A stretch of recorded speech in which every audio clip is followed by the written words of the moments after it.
justamente esta semana el INEGI publicó el crecimiento económico para México del 2022, 3%, se escucha como muy alto, pero no deja de ser un efecto rebote todavía tras la caída del 2020, porque en el 21 sí crecimos 4.94%, pero no terminamos de recuperarnos. Y Sí. si el Banco de México no actuara, pues entonces regresaríamos, pues como cuando el Banco de México no era autónomo y veíamos altísimas inflaciones en México. Entonces, sí va a ser un reto económico este año. La entrevista con Pedro Ferriz de Con. Central FM. Equilibrio. Mi queridísima Gabriela Silier Pagaza, directora de Análisis Económico Financiero de Banco Base y profesora también de Economía de TEC de Monterrey. Te saludo con mucho gusto. ¿Cómo estás, Gabriela? Muy buenos días, Pedro. Gracias por tenerme en tu programa. Igualmente, gracias a ti por estar aquí. Y bueno, otro aumento de la tasa de interés por parte de la Fed. ¿Cuál es tu opinión? ¿Cómo lo ves? ¿Qué crees que vaya a ser México? ¿Cuál es la perspectiva a futuros? Creo que hay mucho que platicar sobre ello.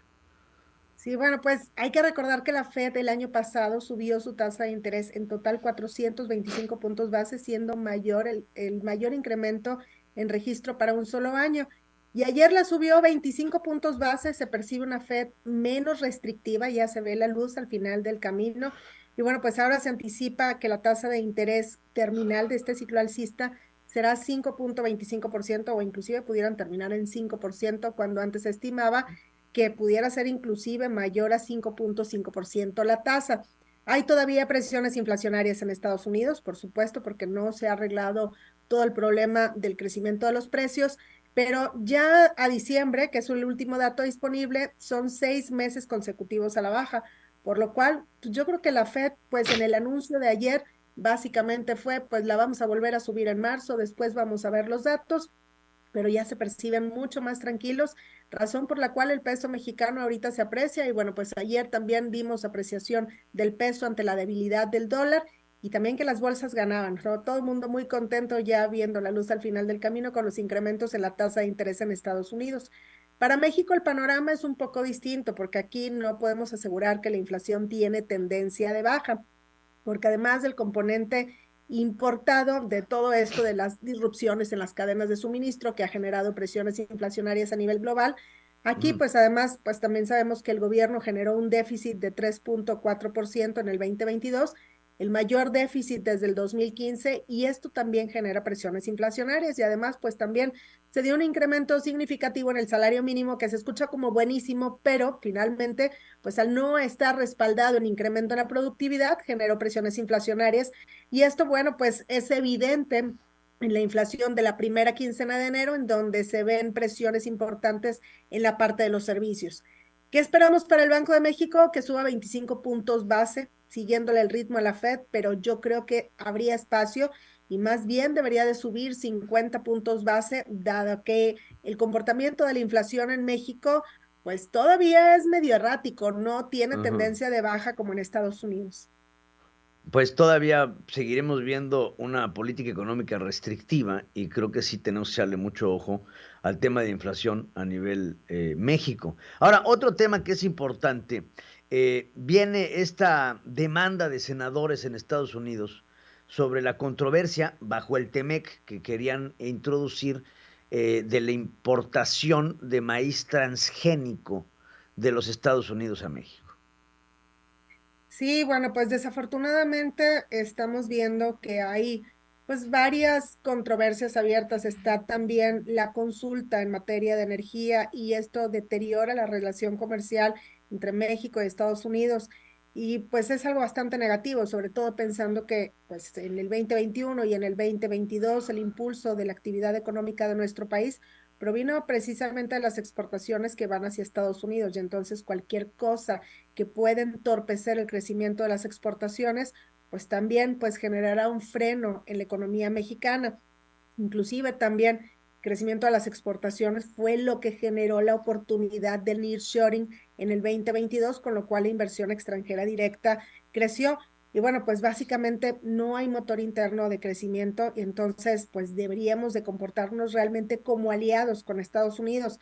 Sabemos que se ha generado, se ha impuesto un arancel a las exportaciones de maíz en México. Y bueno, pues todo esto puede abrir un segundo proceso de consultas, o sea, además del de energía, que esté también en materia de maíz, y todo esto como que tensa cada vez más las relaciones. En de las consultas abiertas en materias de energía, no se han ido a panel porque yo creo que Estados Unidos ha sido muy cuidadoso, ya que Sí. ellos también se verían afectados, pero si esto se va a un panel y el panel falla en contra de México, podrían venir sanciones comerciales como multas que tendría que pagar el gobierno federal, presionando todavía más a las finanzas públicas, o aranceles, lo cual dañaría el crecimiento de las exportaciones, y obviamente esto se vería reflejado en el crecimiento económico. Por último, vemos una alerta del Fondo Monetario Internacional ante ciertos disturbios en América Latina por un lento crecimiento económico y las tasas de interés altas. Vemos, como bien lo dice el Fondo Monetario, este crecimiento que va a ser muy lento, muy apagado, a diferencia de algunas otras economías mundiales. Sí, fíjate que justamente esta semana el INEGI publicó el crecimiento económico para México del 2022, 3%. Se escucha como muy alto, pero no deja de ser un efecto rebote todavía tras la caída del 2020, porque en el 21 sí crecimos 4,94%, pero no terminamos de recuperarnos. Entonces, apenas con ese crecimiento del 3 terminamos de recuperarnos, y hay que recordar que también México ya venía en declive desde finales del 2018. Entonces, ¿qué se espera para la economía mexicana este año? Una desaceleración, un crecimiento de 1,7%, marcado precisamente por la desaceleración económica en Estados Unidos, la posibilidad de recesión en aquel país. Y bueno, pues además también pues seguimos viendo altas inflaciones en México, lo cual pues obviamente merma el poder adquisitivo de los consumidores, la tasa de interés que está en un nivel alto y que seguramente va a seguir subiendo, ubicándose ya en un nivel restrictivo. Y bueno, pues con esto se frena todavía más la inversión fija bruta, pero tiene que seguir subiendo la tasa de interés porque si no, no hay de otra para combatir la inflación. Y Sí. si el Banco de México no actuara, pues entonces regresaríamos pues como cuando el Banco de México no era autónomo y veíamos altísimas inflaciones en México. Entonces, sí, va a ser un reto económico este año, y sobre todo yo creo que se debería de generar un motor interno de crecimiento para no ser tan vulnerables y depender solamente de Estados Unidos. ¿Cómo se puede hacer esto? Es generar más certidumbre y ya no meter tantas iniciativas y reformas, y sobre todo aprovechar, pues, aportarnos realmente como aliados con Estados Unidos, y aprovechar esta oportunidad del friendshoring, diría yo, ya no del nearshoring, porque bueno, pues Estados Unidos y China tienen una guerra comercial, México tiene un tratado comercial, y de ahí puede venir mucho crecimiento económico. ¿Cómo calificas la actuación del Banco de México en términos de este combate a la inflación y lo que está haciendo por parte del banco? Hasta ahora muy bien. Sin embargo, yo creo que en la decisión de política monetaria de la siguiente semana, pues todo el mundo va a estar observando, porque además pues hay un nuevo miembro en la Junta de Gobierno, Omar Mejía Castelazo, y todo el mundo va a Ujú. estar observando cómo vota y qué dice, ¿no? Sobre la inflación. Y creo que el Banco de México debería de subir 50 puntos base y no solamente 25 puntos base como la Fed, porque pues nuevamente, ¿no? La inflación en México no muestra una clara tendencia a la baja, a diferencia de Estados Unidos, en donde ya lleva 6 meses consecutivos disminuyendo. Entonces, muy bien la actuación del Banco de México, pero todavía les queda mucho por hacer este año. No te puedo dejar ir sin preguntarte sobre las remesas. Hay un Ah, incremento del 13,4% cuatro. en las remesas, que es un incremento impresionante en un marco histórico de envío de remesas hacia México.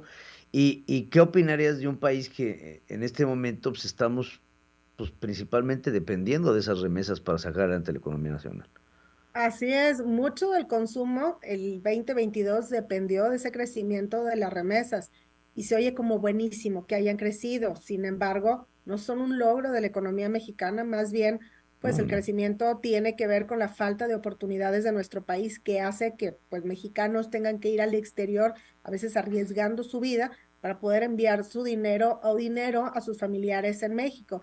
Entonces, creemos que las remesas se van a desacelerar, dado que se espera una desaceleración para Estados Unidos, y que este año pues crecerán alrededor del 7%, y que con esto desafortunadamente pues también el consumo se va a desacelerar, creciendo solamente 1,92% contra el 6% estimado del 2022.